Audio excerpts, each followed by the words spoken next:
Welcome everyone to the Unboxing Careers Podcast, where we shed light on what different careers are really like so that you could choose a career you really love. I'm your host, Greg Zakowicz, and today we're diving into a career in communications and PR. But before we do, let's talk briefly about unboxing thoughtful gifts. At thoughtfulcollection.com, you can shop from a wide selection of curated products you can feel good about, helping you express friendship, gratitude, and love. The next time you need to, don't just gift, give thoughtfully at thoughtfulcollection.com.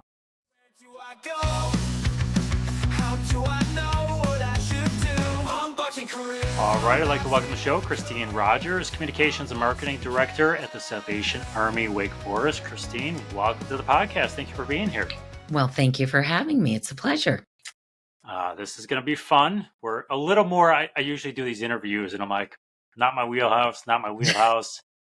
This is sort of my wheelhouse. So this should be a little more fun for me, which will be good. So Christine, let's start with this. Baselines.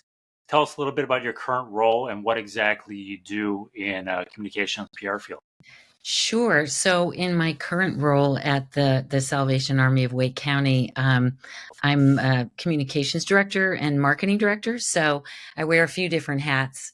So in my communications capacity, I'm really looking at ways to kind of elevate who we are in the community and what we're doing. So that's all the boilerplate kinds of things of press releases and media outreach, managing our website, managing our social media platforms. And then I really support our business development folks. So it takes money to do what we do, donations. So I help with some of our campaigns. And of course, this is a busy time of year for the Salvation Army with the holidays coming up. So I was just at a WRAL studio this afternoon recording some interviews to talk about our Angel Tree program. So yeah, I wear a few different hats. Excellent. And for the audience out there, we are both Raleigh-Durham Triangle locales here. So WRAL is the local station. Yes, as well. Indeed. So Christine, you have plenty of experience working for other organizations and firms in the communications PR field as well. Is it safe to assume, if we just kind of generalize this very broadly, that you did very similar things for those companies as well? Yes. And I've worked for Salvation Army as a nonprofit, but I've also worked in the for-profit realm, big corporations, and spent a lot of time actually in the kind of the pharmacy, healthcare world, but doing similar work of a lot of media relations, public relations, internal, external media management. Yes. Excellent. And Christine, I'm going to ask I need you to hold me to it. I'm going to ask you about the differences between the nonprofit and the private sector world here in a little bit. So I might forget, but try to reel me back in if we get close. No problem. I'll remind you. Perfect. Okay. So let's talk about communications and the general the general realm of that. What led you down that road is choosing it for a career, and then kind of the early side to that? Maybe we want to whip us in, but how early did you know that's something you want to do? Oh, goodness. Very early. I always knew I liked storytelling. I liked the news, even as a kid. So I started out as a broadcast journalist. So starting out in radio and then eventually getting into television. It's just something I've always gravitated to because I really enjoy talking to people and telling stories, because I'm a firm believer that storytelling can move people to action.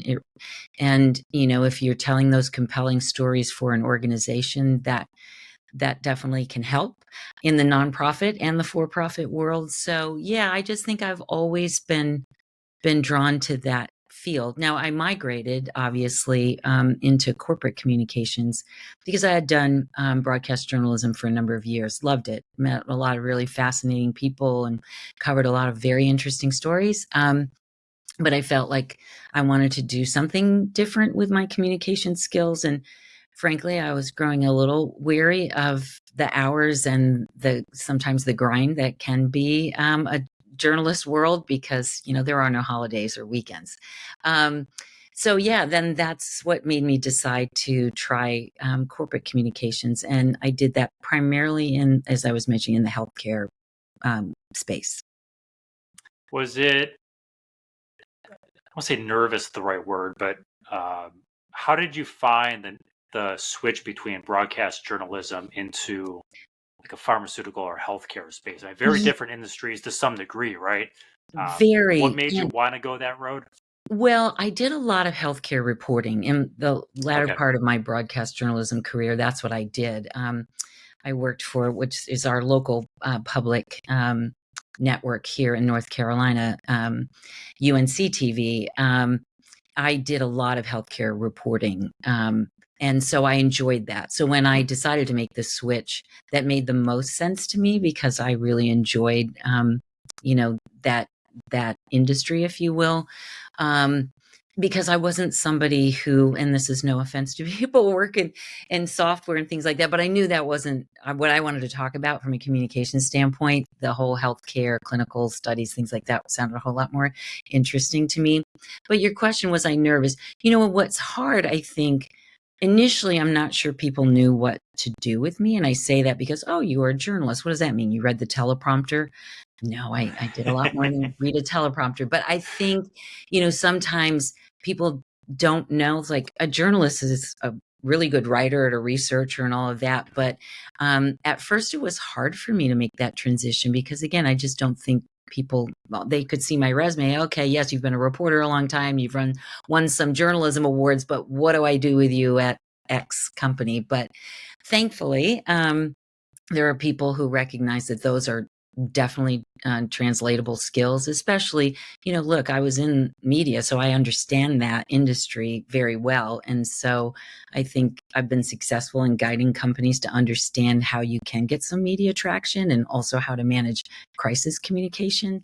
So that experience as a journalist, served me well. But that initial transition was, yeah, it took a little bit longer than I thought. So, with that, as someone who works in marketing for a software company, no offense taken. So no offense. uh, I completely get it, by the way. Um, so, someone coming into the field, right? And we can go Mhm. around the communication. So, corporate communications, typically, just like you said, right? Press releases, kind of controlling narratives, things like that, Yep. out in the public. Is that something you generally find that people get into the career knowing they want to do that, or sometimes that's the entry level? I mean, you're a person who kind of transitioned into that, right? Yeah. Sometimes I So, think you can get pigeonholed pretty early.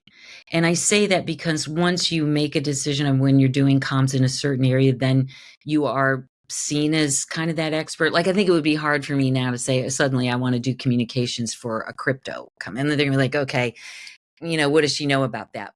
I would argue if you have really good communication skills, those are transferable, right? Because you still bring all of those same skill set to the table. And, having been a journalist, there's kind of that natural curiosity that you're always learning about something different anyway. So to me, learning whatever industry is not the hard part, if you already have that foundation for the communication skills. excellent. And you mentioned some of the tasks you do on a day to day basis. I want to talk a little more specifically about kind of what a typical week might look like for you. And I know this is going to Mhm. vary. You mentioned it's a busy time for you, holidays. We also, North Carolina recently had, uh, a hurricane run through in the western part of the state and Yes. other parts of, Georgia and such kind of have a tough time here. So I'm sure you were all hands on deck, and you're probably going to be all hands on deck in the next month plus. But what does a typical week look like for you? So, and don't spare us the boring The details either, boring right? details? Tell us if you're in the boring meetings. Like, try to give people a sense of what we're actually looking at here for a week. Yeah. Well, my experience being in communications, no week is ever the same, and whatever you had on your to-do list can change pretty quickly. That's just the nature of the beast. But typically for me, my week consists of, okay, I've got to have, things in the pipeline for social media, things that I want to post, right? So because I manage our channels. And then I'm also managing our website. So it's making updates to that as we were talking about. It's a busy season for us for the holidays for the Salvation Army. So I'm doing a lot of things around our angel tree and our bell ringers and getting all that information up on the website because we need donations and volunteers. We need people to adopt our angels. It's really cultivating those media relationships. So, I want to be able to get some attention on the things that we're doing, because certainly that media attention helps us. As I was mentioning, I was just recording a session, and I will be writing some PSAs because I brokered some free airtime, which I'm happy about because we are a nonprofit. So it's doing that. It is sitting in some of those. We have our weekly Christmas meetings about what everybody's doing. I was even today working with our facilities guy, like, I need a banner at our Angel Tree warehouse. We have like 80,000 square feet. It's huge because we have 7,000 kids that we need adopted angels. And we have so many great volunteers and companies that will come to the warehouse and help us check in and sort and distribute all of these wonderful gifts. But I wanted some kind of a background branding that would show that it's the Salvation Army and it's our Angel Tree program. So I was doing things like that with our facilities person today, trying to design in Canva a banner and then get him to figure out how we're going to technically accomplish this. So yeah, a typical week is just juggling all those different things from a communication standpoint, and then working really closely with the business development director, because again, we're always interested in ways of figuring out how do we raise more funds to do what we're doing, because the demand is really great. Sadly, at our shelter, we have the largest shelter in Raleigh and Wake County, North Carolina. So that again requires a lot of funding and volunteers. So I help with that too. Excellent. And you mentioned earlier that from broadcast journalism, you changed because of the hours, right? Work-life balance wasn't there. I get it, but you just rambled off a whole bunch of things you're doing, right? And you're probably going nonstop most of the day. How would you rate the work-life balance working for both private sector and nonprofit world? I'm assuming it's better than broadcast journalism, but how would you maybe rate it on a scale of 1 to 10? Between nonprofit and for-profit? Yeah, kind of both. Both. Yeah. Well, I yeah. would, you're always busy. The uncertainty in broadcast journalism world is real, and it's there, right? I mean, that's just the nature of that. You can't ever predict what's going to happen. There's somewhat more predictability and certainly more of a way to manage schedules. In my current role, we have the opportunity, obviously, sometimes to work remotely, and you don't do that in broadcasting too much. I mean, you have to go where the stories are. But there's still a level of uncertainty to what I do. I mean, you were mentioning the Hurricane Helene. I was deployed by the Salvation Army, and I spent time in Valdosta, Georgia for that. Because that's another part of my job. I do crisis communication and I help with our emergency disaster services. So, in comparing, you have different stakeholders, clearly. If you're a for-profit business, you have shareholders, you have a board, you have executives. It's no different in some ways in the nonprofit world, in that I still answer to a board, a very active, wonderful board. I might add that I have the privilege of working with at the Army, but and you still have goals. I mean, we're not selling something, right? We're not measuring in the same way another business might measure, how many cars did we sell, or donuts, or whatever, but it's how much revenue are we bringing in, and can we support the social service programs that we think are critical. So there's still that level of stress, right? Because you still have things you're trying to accomplish, but maybe there's not the same frenetic quality to it, if that makes sense. So yeah, absolutely. All right, thank you for that. Sure. So how about what do you find to be the most challenging part of your job?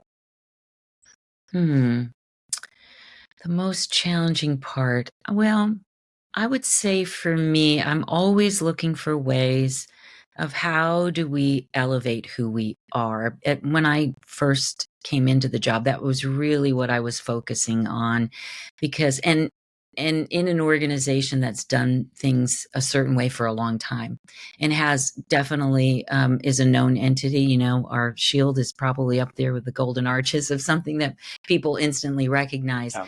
But I think recognize like, oh, those are the people who ring the bell at Christmas. And there's so much more that we do. So my challenge has always been, how do I distinguish what we do? And that goes back to the storytelling part. So I'm always looking for, yes, we can have numbers of how many people we serve and how many meals we serve a night and with our community kitchen and all those kinds of things, which are it's important data points. But how are we impacting lives? And so for me, I'm always looking. I've interviewed some of our shelter residents who successfully transitioned to their own home, some of them who, have success in finding jobs, getting back on their feet and continue their education or whatever it might be. And those are compelling to me.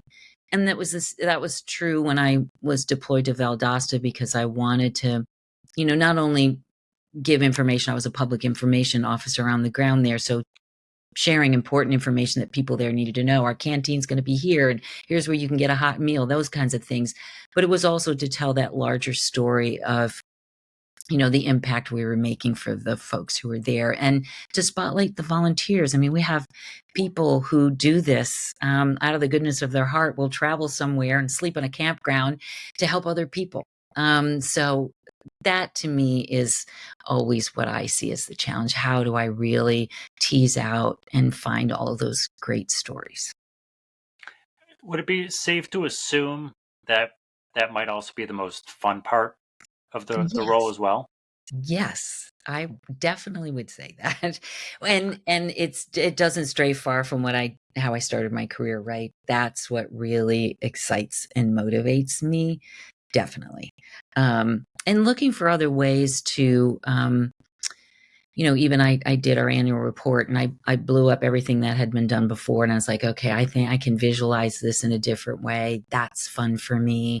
I really, in my previous roles with some corporations, um, I enjoy the philanthropy work of figuring out, corporate social responsibility programs. I've fashioned those, and those are the other kinds of things that are exciting because I've always believed that yes, you're going to tell the story of your product or whatever it is you're doing, but what do you stand for as an organization?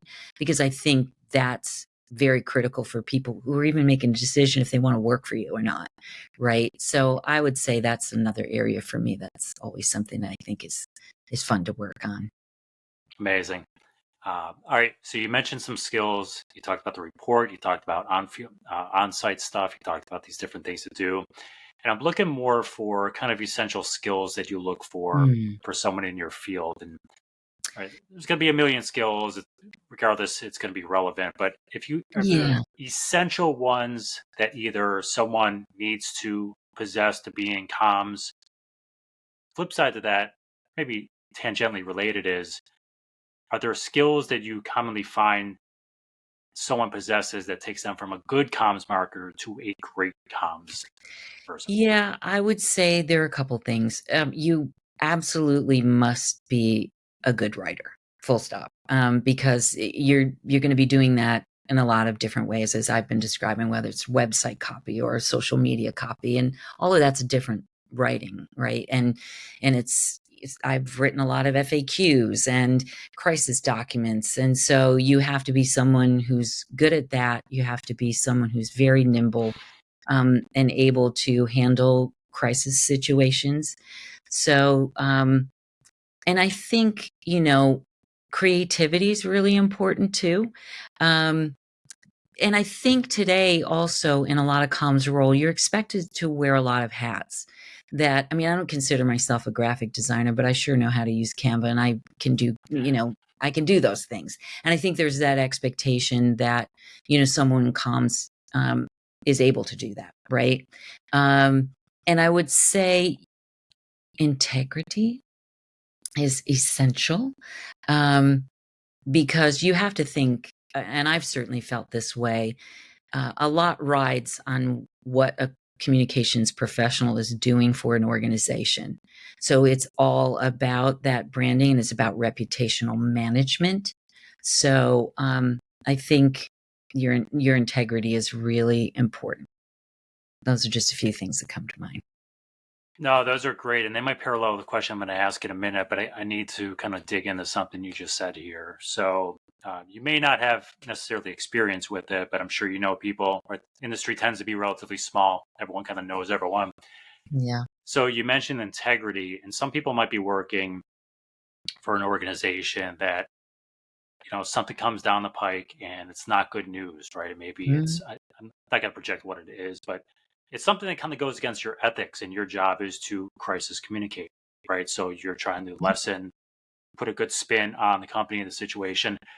Have you ever had an instance where you've had to deal and put messaging out for a company that kind of not defends them, but kind of gets them off the hook a little bit when the situation has kind of gone against your personal ethics? I've never compromised my ethics. I can say that unequivocally. But are there things that you have to massage? You get paid by somebody to do that job. I mean, that's the reality. I'm not going to lie. I'm not going to put out something that's disingenuous. Um, I've also been someone who's been on the front line and has had to media train executives to be able to handle those really tough questions that we know are coming. And that's also my job, to come up with those talking points. But I think you have to have a level of transparency, because being on the other side as a broadcast journalist, you can smell it. You know when somebody is not giving you truthful information, and you also know. I mean, it's one of those things. It's funny because when I was a journalist and then I crossed over, it's like, you're going to the dark side. And I don't think of it that way. But to your question, I mean, you are the communications professional. You're representing this organization, and you have to do it in the best way you can. And I have certainly worked with legal and HR and many different entities at an organization to make sure we're landing on something that is going to protect that reputation, but is also owning. If we need to own something, you need to own it, and you have to acknowledge it, and then hopefully you also say, and here's what we're doing about X. Whatever happened, if it was a mistake or something that we didn't want to happen, here's what we're doing to correct that. You know what I mean? I think that's just being transparent. Yeah, well said. Well said. Okay, I'm going to shoot back to those for the high school kids now. So we can Okay. extend this out. We can extend this out to college here. So let's just say a high school kid, possibly college, sends you an Mhm. email one day and says, "Christine, thinking about going into the field. Maybe not sure I want to, but what advice would you have for me?" And I would extend this to, it could be something like a class they should take or a skill they should hone while they're in high school at a younger age. Sure. College probably have a little more available to you, but I'll kind of let you choose kind of whichever path you want to take there. Yeah, and it depends on what kind of communications they want to do, right? I mean, obviously, if you want to go into journalism, if you have a school paper and things like that, you really have to see if that's what you like. I think you have to have that natural curiosity. You've got to be that person who's I mean, I'm a news junkie to this day. I'm always interested in information and trying to research things. That's just how I'm wired. So I think if you have that, then my recommendation would be to really think about, okay, am I going to work on the yearbook? Am I going to work on that school newspaper? Maybe you have, college radio station. I did that in college. And then it really is an opportunity for you to test it too, if you like it. I've had plenty of interns when I was a journalist who were very enamored, I think, with the thought of being on TV. And then when they saw what the day was like, they thought, well, maybe this isn't for me, which is good, right? Like, Yeah. test that out. But if you're also thinking more comms of corporate communications, I really believe those internships are so critical, because then also try to figure out all right, if I really am interested in communication, where do I want to do it? Is there an industry that's really going to excite me, that's going to play on maybe some of my own interests? So that intersection would serve you well. It goes back to, no offense to the software, but if you're somebody that's not how you're jazzed, and then probably doing communications for that is not going to be super exciting for you. Um, and then there's agency life too. I've managed many agencies, and I worked for one for a while, and that's another whole different animal. That's for somebody who's really interested. Oh, I love advertising, or there are certain aspects of, like PR that I think is exciting to work for a brand. Or maybe I want to work for a fashion brand. But understand agency life is very much you find a lane, and that's where you kind of become the Mm-hmm. expert. And that was probably the hardest transition for me, I would say, too, going from being in-house to agency life. Is you helicopter in an agency. You have multiple clients. You better be good at keeping track of your time, because you're like a lawyer and you bill by increments. And so my advice for somebody who's thinking they like that, definitely try to, shadow someone who works for an agency, or get that internship so you can see, is this, is this the pace? Is this kind of the frenetic thing that's going to be for me? That's great. And I think you touched on something 100% spot on is different industries, different companies, different lives, right? So Yes. you Yeah, could because you're hate to, yeah, go ahead. your comms life is going to be very different depending on what industry you pick.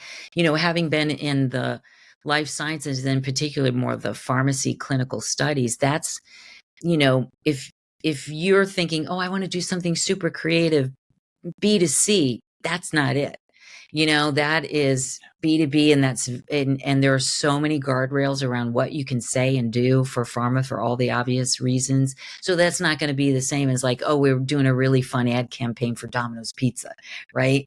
So you have to consider that too. What is the industry that's going to be fun for you or interesting? Yeah. And you're spot on with agency life being a little bit different than most agencies. It's just a different style, right? Whether it's PR or any other type of agency, Yeah, right? and there So are lots of different kinds of agencies. There are definitely yeah, boutique agencies that center their work in a certain industry. And so, yeah, that's another thing you just kind of have to do your research on, even for agency life. If you know that's what you want to do, well, which agency is going to be the right one for you? yeah, yeah. So if you do it one time, you don't like it, don't think that's it, right? That I So was just it's going to say, yeah. don't think, okay, that's it, I'm never doing it again. You could find a good one. Yeah, if you do six of them, you don't like any of them, maybe Yeah, it's not it, right? it's probably best. Maybe agency life is not for you. Perfect. So, Christine, how about any maybe misconceptions of your field that maybe you want to dispel? Misconceptions for comms in general. Yeah, I guess, I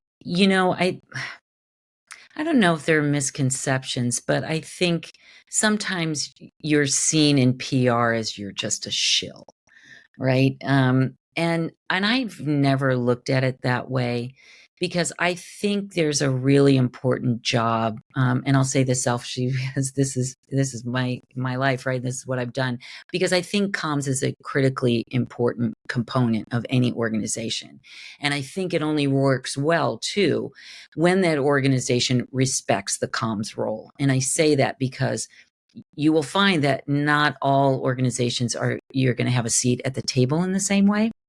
That you can fall into that category of order taker. Oh, you're just the comms people, and we're just going to tell you to do this, and instead of recognizing that a good comms person can give you great counsel on what would be the best approach for something. Because maybe the marketing folk is saying, oh, let's do X. Maybe it's a social media campaign. And maybe we'll go, is that really what we want to do? And there could be good reasons maybe not to do it that way, that we could have another suggestion. So that's the other thing for me. I've been doing this long enough now that when I look for organizations that I want to work for, I want to make sure that comms is something that is definitely respected, and seen as a critical component for the organization's success. if someone has that exact same, and you're right, but if someone has that exact same kind of mentality going in, and maybe it's their first, let's just say it's their first job, right? They're trying to land Mhm. something. Is Sure. there a way during the interview process that person can kind of figure out whether the company has that approach or not? Because you might ask and they might just lie and be like, "Oh yeah, we respect everyone here," and then they get into it and it's like, just like you said, like go sit over there. So, Those are the ones yeah. is there a subtle way that maybe tricks that you've learned to kind of peel back that onion a little bit? Yeah, I mean, I ask a lot of questions because I always feel in the interview process, it's kind of like dating. You're trying to figure each other out because yes, they're trying to hire somebody, but you also want to make sure you're landing in a place that's going to be a good fit. So, for me, I'm always asking questions like, what does success look like for this job? Because and understanding, how does comms work with other parts of the organization, because then that helps me get some insight and like, oh, okay, they do work closely with marketing. Oh, they actually do work closely with leadership, because then that gives me some insight into, okay, then comms is a respected part. It's something that the organization sees as having value. So yeah, I think it's just having that dialogue and understanding organizational structure. I ask a lot of questions about that, and what what kind of the expectations are in the comms role. Really understanding that clearly, because what you don't want to do is get into a situation where maybe you're not doing true comms work. You'll be doing other things that might not be what you want to do. So, yeah, that would just be some of my advice. Excellent. And then before we kind of wind down here, you mentioned early in the conversation that you were doing some spots for WRAL. Hmm. So part of a comms person, especially if you're in PR, is to establish relationships with media, whether it's local, national, Yeah. whatever it might be, which I'm sure you know is becoming incredibly difficult nowadays, right? Everyone's trying Yes. to pitch everything. If you're a B2B, like they're sending them stories about every little feature change and stuff, right? So Yeah. journalists I speak to, it's hard. Like I don't even read pitches anymore. Yes. True. Any tips you would offer for people going into the field of how to establish relationships the right way with local media or whatever the target Yeah. audience It's is? definitely building that trust, right? Because to your point, I mean, reporters, editors get inundated. I mean, and having been in the agency side, oh my goodness, it's just everybody's coming at these folks. And keep in mind, sadly, a lot of the media has shrunk, so you've lost so many people in the industry as it is. They're overworked and underpaid, and so when you're thinking about what you're going to pitch to someone, it better be something good. Number one, and it is. I think it is level setting expectations within the organization too. There's always this kind of, oh, of course we're going to land in the New York Times or some A-list publication, and good luck with that. So I do think there's some of that. I mean, I had to do that in agency life too, because clients, I mean, that's why they're hiring you, right? They Hmm. want you to be able to get that traction.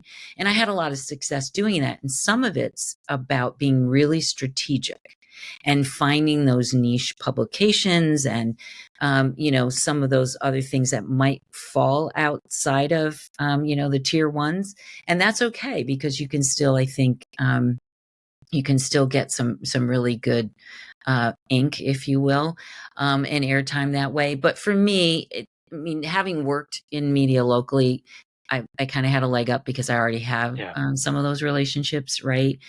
So that's really helpful. But I think once a reporter and editor knows that you're not giving them junk, that you're actually coming to them with good stories and coming to them with a lot of the components. And I say that because if you're going to television and you're trying to pitch a story to them, it's television. They need visuals, they need B-roll. So what are your ideas? How are you going to make it easy for them to tell that story, right? And when I'm thinking in the shelter, I've got to think about, if we're going to tell this story about this family who made a transition, I've got to have all those visuals to go along with it, right? And within all our privacy guidelines too, of what we can accomplish. So I think, yeah, I would just say have that good story. So you start to, and sometimes it doesn't happen overnight, right? You really have to cultivate those relationships, and you got to keep it moving too, because a lot of people jump around quite a bit. So, and then sometimes it's not just going to them initially with a pitch. If you're able to carve out a little bit of time, can I just talk to you? I'm new to this organization. I'm trying to establish relationships with different folks. Sometimes, you can get that opportunity too. So it's not just always about, hey, here's my pitch, here's my pitch, here's my pitch. It's just, let me introduce myself. What kind of stories are you looking for? Ask them, right? Yeah. I'm new to this organization. This is my, I know you cover X. Know what they cover. Oh, for goodness sakes, do not. That's the most irritating things to reporters, right? I'm a health reporter and you're sending me something about crypto. Yes, I've just deleted your email. But so just tease it out from them. What kinds of, in their beat right now, what is hot, what are they looking for? Stay on top of the news, because grab onto the news cycle, because maybe there's something you can plug into. I've always had a lot of success doing that. Even simple things like I'm talking about my current role. It's cold outside in January or February, and our white flag nights are happening, and that's an interesting story to the news media, right? So that's where I can try to capitalize on some news cycle opportunities too. Excellent. Very well said. Very well said. Great advice. And things I hear, I would echo that. So Okay, spot good. on. I asked you earlier what the most challenging part of your career is. I'm going to flip that around now. I'm going to ask you what the most rewarding part of the career is. Oh, definitely all of the people I've been able to meet, and the absolute privilege I've had to tell their stories. And I say that because I've met and covered a lot of famous people, and it's not always them that are the most interesting, frankly. It's just, yeah, that's absolutely been the most rewarding. I mean, certainly as a journalist, there were stories that, could change some laws. You shine a light on an injustice. That's super rewarding, right? That you feel like, maybe I moved the needle on with this story, and so that's deeply gratifying. But then, in corporate communications and just working for various companies, and whether it's, when I was in the health and pharma space, being able to tell the story of a rare disease patient and their journey and what their struggles are and what they're hoping for with clinical trials, and just shedding a light on something that maybe needs more attention. That's what I feel that I'm there for. And that's super rewarding. Excellent. Excellent. Christine, I can't ask you everything, so I know I forgot something, but if I did, is there anything top of mind for you that maybe I neglected to ask you that you feel is important for the audience to know? No, I don't think so. I think we covered a lot of great ground. Hopefully it's helpful. Excellent. All right, I'm doing something right today. Yes, I'm, well done.